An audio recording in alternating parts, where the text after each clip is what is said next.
So, just this morning we received the news that Qatar has once again been attacked by an external nation.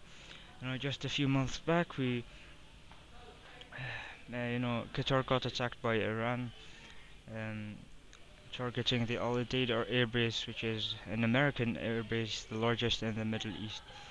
Now we know that Qatar aligns itself closely with the United States. It's a strategy used by Qatar to uh, both support the Palestinian cause, but also at the same time keeping very good diplomatic relations with the United States, as an effort um, to hold political significance within the region.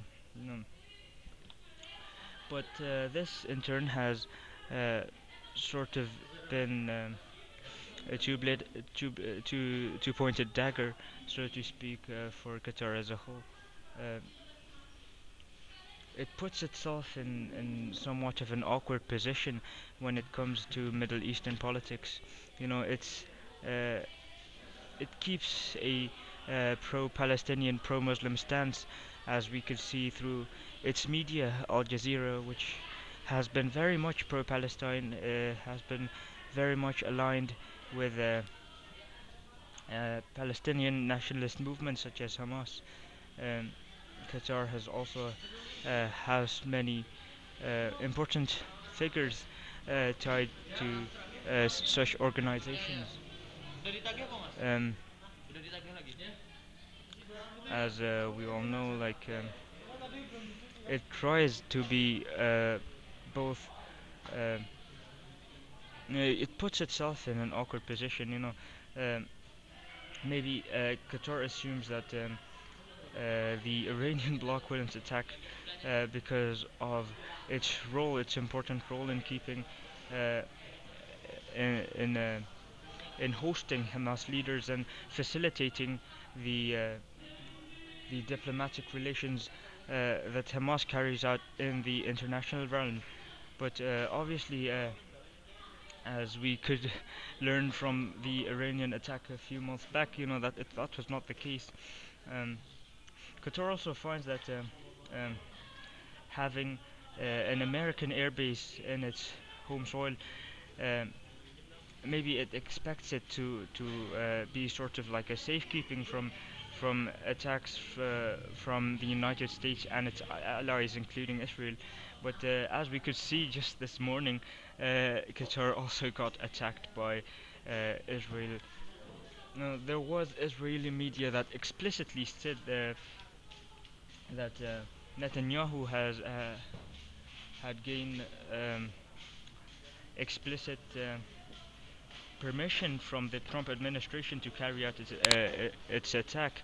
Some even mentioned that Keir Starmer, I think the United States Secretary of Defense, uh, he explicitly carried out orders for American planes to scout the area before the proceedings of the Israeli attack. Although Trump did condemn the attacks after it has been carried out, mentioning that they did give warnings to the Qatari government before the attacks were carried out. Um, it was not an attack at the Qatari government or the Qatari people, so to speak. It was directly targeted at negotiators um, within Qatari soil, Hamas negotiators, which I really do think is a dirty move for Israel. These are negotiators that were in the process of establishing a new ceasefire in the region, where stability is very much needed and was underway. A ceasefire was underway, but for some reason, Israel saw the pressure and saw the need to actually carry out these attacks against Hamas negotiators. Uh, from what we know, the chief negotiator himself was not martyred in the incident. His son and a few of his assistants, I believe, were killed in the incident, but he himself was not killed. Uh, Israel also carried out several attacks on several other nations at the same time while this was going on. Um, Nations such as Libya, Syria, and a few other nations that are obviously involved in the Israel-Palestine conflict so far. I I tend to think that this is all these attacks have been carried out in accordance to Israel's greater plan to carry out a full-on invasion of Gaza City. You know, we've received news that pamphlets have been spread around Gaza City, urging the citizens to evacuate somewhere else. God knows where to, but they were told to evacuate. So we believe that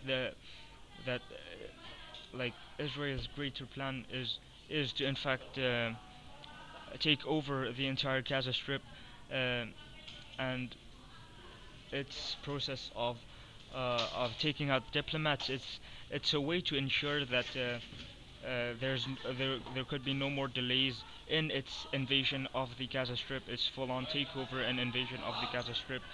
Um, as we could see so far, um, things such as negotiations, ceasefires, and other things of the such has led and has been leading to simply delays to the Israeli plan of a full-on Gaza takeover, which is what I suspect is going to happen in the next few years. Um, so this series of attacks in the past few days has been targeted exactly uh, to kill off Hamas, so to speak. Um, as we know, uh, the position of Hamas in the Gaza Strip has weakened ever since the October 7th attacks. The retaliation by Chinese now by Israeli forces has been quite intense, and the targeted assassination of key figures within the Hamas political um, makeup has obviously had been carried out. Um, Hamas's allies, strongest allies, Hezbollah in Lebanon and the regime in Iran, both has been very much disabled, so to speak, with most, if not all, of its key figures taken out simply um, simply taken out in a way that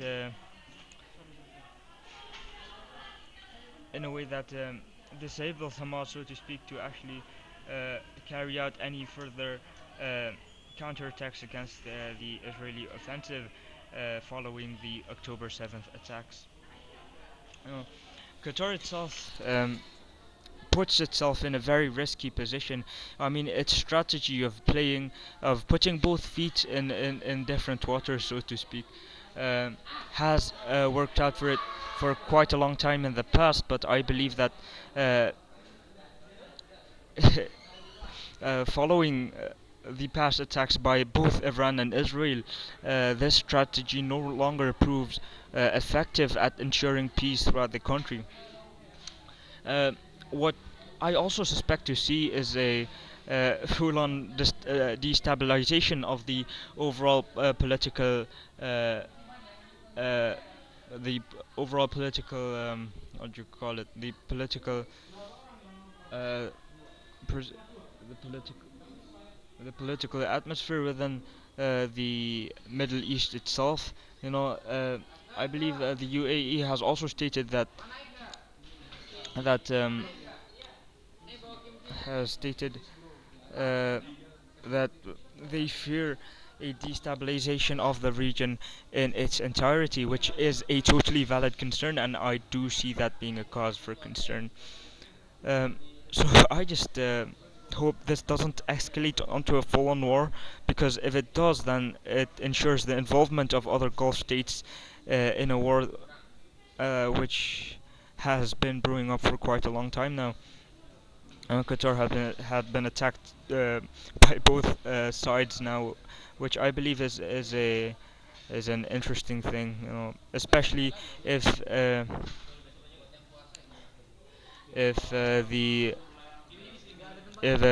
Trump administration specifically um, states, given the green light, so to speak, for the Netanyahu administration to actually carry out the attacks on Doha, which I believe is it's a very risky game now for Qatar and its neighboring states, and I just hope that this situation would improve in the following months.